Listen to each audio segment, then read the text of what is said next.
Haïti détail politique, Haïti démarché politique, la caille plateforme, ou dans la caille plateforme pays, plateforme nation, plateforme occident, toujours sur enquête assassinat président, toujours sur rapport RNDDH, part 3, troisième partie, on a continué, on allait, nous dans numéro 705, appel croisé. Avant, pendant et après l'assassinat de Jovenel Moïse, les téléphones des personnes subventionnées ainsi que ceux des personnes arrêtées étaient constamment en contact. De plus, Joseph Félix Badio, dont le téléphone émettait aux environs de la maison de Jovenel Moïse, était en contact serré avec plusieurs personnalités. Par exemple, le soir même de l'assassinat, le premier ministre Ariel Henry s'est entretenu par téléphone tant avec Joseph Félix Badio qu'avec le président. La magistrate Wendell Coctello a eu aussi à s'entretenir avec Joseph Félix Badio. Situation des greffiers qui accompagnaient les juges de paix. Deux greffiers du tribunal de paix de Pétionville qui ont assisté les juges de paix dans le cadre du dossier relatif à l'assassinat du président de facto Jovenel Moïse sont obligés de menaces de mort. Il s'agit de Marcelin Valentin, greffier en chef du titre tribunal, et de Waki Philostène, un de ses assistants. Ils ont eu à assister les magistrats de paix lors des différents constats et perquisitions de domicile réalisés dans le cadre de l'assassinat de Jovenel Moïse. Ils ont tous deux reçu des messages sur leur téléphone portable respectifs. De plus, dans une correspondance adressée au chef du parquet, Marcelin Valentin a dénoncé le fait qu'il lui ait été demandé d'ôter et d'ajouter des noms de personnalités politiques connues dans les différents procès-verbaux de constat qu'il devait diriger. Le 17 juillet 2021, les messages reçus ont été constatés par un magistrat de paix. Transfert du dossier au cabinet d'instruction du magistrat Mathieu Chanlat. Le 9 août 2021, le juge d'instruction Mathieu Chanlat a été désigné par le doyen près le tribunal de première instance de Port-au-Prince Bernard Saint-Ville. Cependant, de l'avis du RNDDH, il s'agit d'un choix très questionnable parce que le magistrat s'est par un passé proche montré partisan dans le traitement des dossiers qui lui ont été confiés. Par exemple, le 8 novembre 2019, l'État haïtien a déposé une plainte à l'encontre de Réginald Marc-Jean Vaub, Jean-Marie Vaub, Albert-Édouard Dimitri Vaub et Agnès Elisabeth Debose, responsables de la compagnie de distribution d'électricité Sogénère pour faux et usage de faux associations de malfaiteurs, escroquerie et blanchiment d'argent. Le doyen du tribunal de première instance de Port-de-Paix, Bernard Saint-Ville, avait fait choix du magistrat Merlan Bélabre pour l'instruction du dossier. En date du 7 juillet 2020, le parquet a adressé un nouveau réquisitoire d'informer au décanat compte tenu du fait qu'il avait reçu une nouvelle plainte de l'État haïtien. Le doyen Bernard Saint-Ville a décidé alors de scinder le dossier et de faire choix du magistrat Mathieu Chanlat. Il a alors émis une ordonnance en date du 27 juillet 2020 dans laquelle il a ordonné la saisie et le gel des biens et des fonds faisant partie du patrimoine des inculpés subventionnés. La saisie des immeubles, appartements ainsi que tous autres biens susceptibles de constituer des produits des crimes et délits pour lesquels ils sont poursuivis. Le 19 août 2019, une plainte a été déposée au greffe du tribunal de première instance de Port-au-Prince contre l'État haïtien pour abus d'autorité, détournement, abus de pouvoir et trafic d'influence dans le cadre du contrat liant l'État haïtien à la firme allemande. Un malheureux choix a été fait du magistrat Renaud Régis pour instruire ce dossier. Le 10 juin 2020, une autre plainte a été déposée au greffe du décanat en question par un autre groupe de citoyennes. Cette fois-ci, choix a été fait du magistrat Mathieu Chanlat pour l'instruction judiciaire de l'affaire. Le dossier scindé Stein car aucune avancée n'est à date enregistrée. Le 13 août 2021, dans une ordonnance rendue par le magistrat Mathieu Chanlat, ce dernier s'est déporté de l'affaire pour, selon ses dires, convenances personnelles.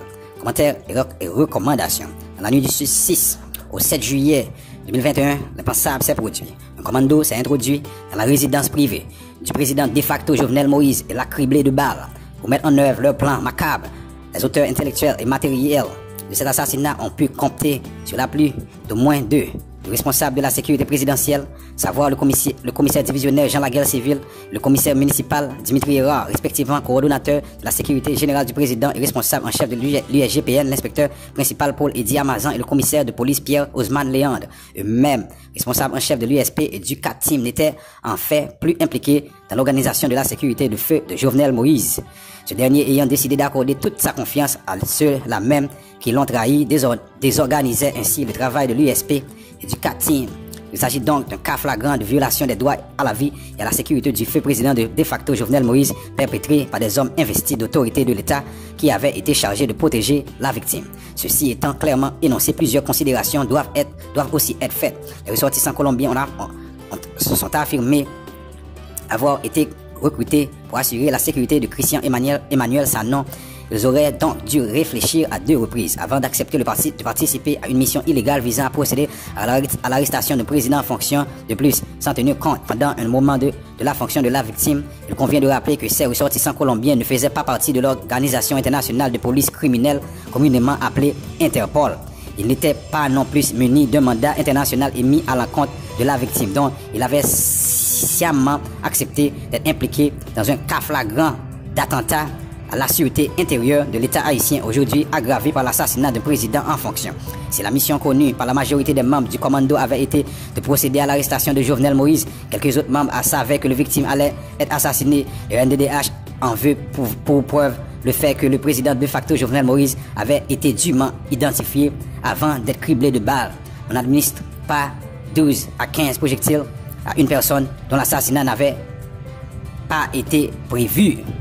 Les noms de 9 Colombiens sont cités comme étant ceux qui se sont introduits dans la résidence présidentielle puis la chambre de la victime. 2 d'entre eux ont été par la suite tués. Selon les autorités policières, cela s'est passé lors d'échanges de tirs. Sur ce point, c'est à l'inspection générale de la police nationale d'Haïti qu'il reviendra d'élucider les conditions dans lesquelles ces individus ont été tués. Mais quant aux 7 autres ressortissants colombiens qui avaient investi la résidence présidentielle, ils sont tous directement impliqués dans l'assassinat du président. Il était sans conteste ceux qui savaient que le président de facto Jovenel Moïse allait mourir. Tenant compte des alertes sur les menaces qui avaient été lancées à l'encontre du président de RNDDH, conçoit mal que les différents services d'intelligence du pays n'aient pas été mis en branle. De même, il est incompréhensible que sur alerte maximale, tous les responsables des unités spécialisées affectées à la sécurité du président de facto trouvaient chez eux.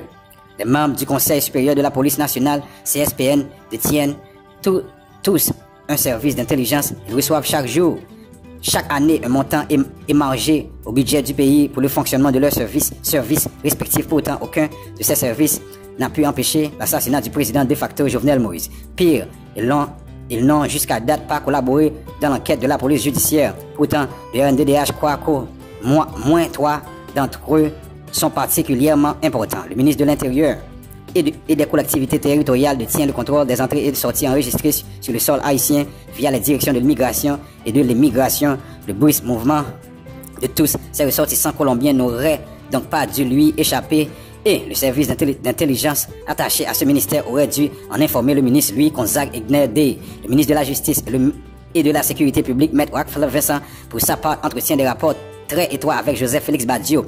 Une bonne collaboration de sa cellule d'intelligence devrait pouvoir aider à localiser cet individu dont le nom a été cité par la majorité des personnes arrêtées dans le cadre de cette enquête. Le directeur général AI de la PNH, Léon Charles, a reçu au moins 2 appels de détresse du président tout juste avant son assassinat. Il avait promis à ce dernier de lui envoyer des renforts immédiatement. Ceci n'a pas été fait. Conséquemment, les contraintes l'ayant poussé à ne pas intervenir devraient être connues de la police judiciaire. À ce stade, il n'est pas non plus superflu de rappeler que le palais national dispose aussi d'un service d'intelligence qui n'a pas aidé à sauver la vie du président. Pas plus que l'Agence nationale d'intelligence ANI, créée le 25 novembre 2020 par la victime elle-même. Le RNDDH estime que Martine Moïse, épouse du feu président de facto Jovenel Moïse, détient des informations beaucoup plus précises quant à l'assassination de son mari que celle a bien voulu partager, notamment avec la presse internationale, à laquelle elle a fait d'ailleurs des déclarations dont certaines tiennent difficilement la route. Plus que tout, le RNDDH estime que le fait par elle d'avoir exigé du ministre de la Justice, Maître Rockefeller Vincent, l'arrestation de Joseph Félix Badio laisse penser qu'elle dispose de précisions sur le niveau d'implication de ce dernier dans l'assassinat de son mari. À l'instar du directeur général AI de la PNH, le commissaire divisionnaire Jean Laguerre Civil et le commissaire Dimitri Héra ont été appelés par feu le président de facto Jovenel Moïse. Aucun d'entre eux n'est intervenu malgré leurs promesses et l'inspecteur principal Paul Eddy Amazan, de même que le commissaire de policière Pierre Osman Léandre, respectivement responsable de l'USP et du CATIM, n'ont pas effectué le travail pour lequel ils sont payés. Pourtant, aucun membre de la chaîne de sécurité présidentielle n'a démissionné, ce qui est inadmissible.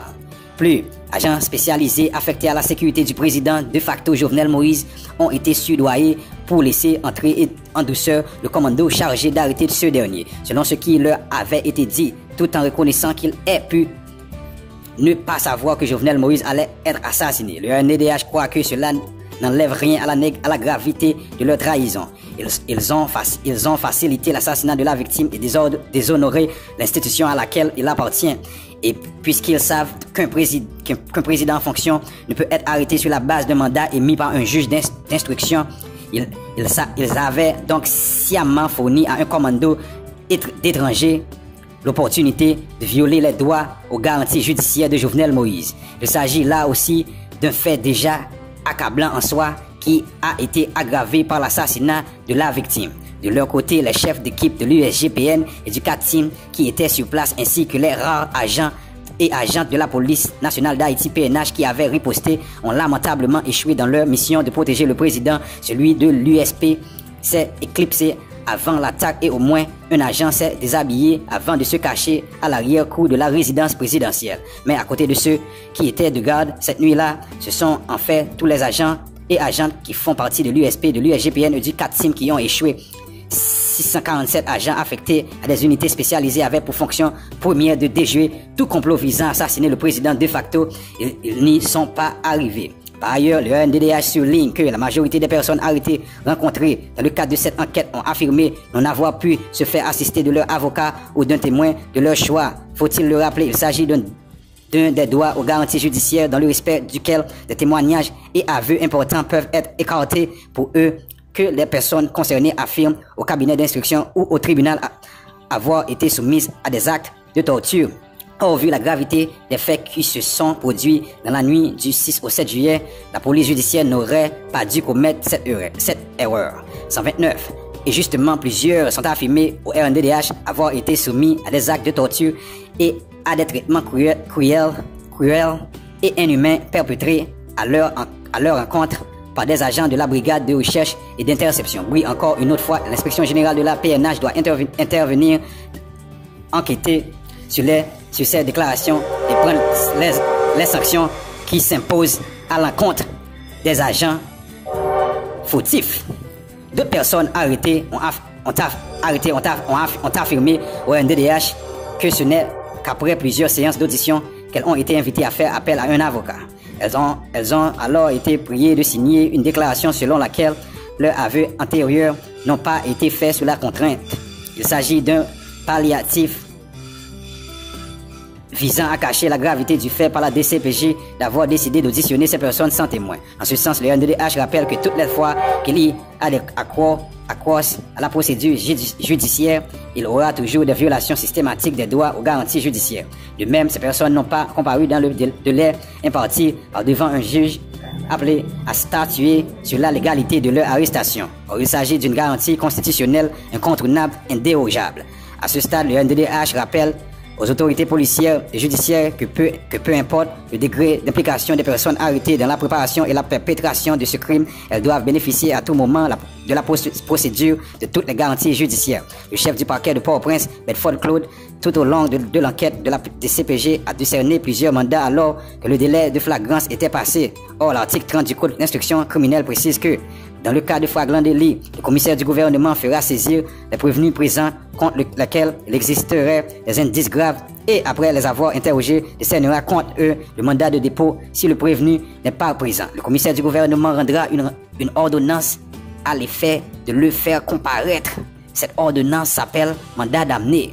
En se comportant ainsi, M. Bedford Claude a voulu donner au dossier une couleur de persécution politique.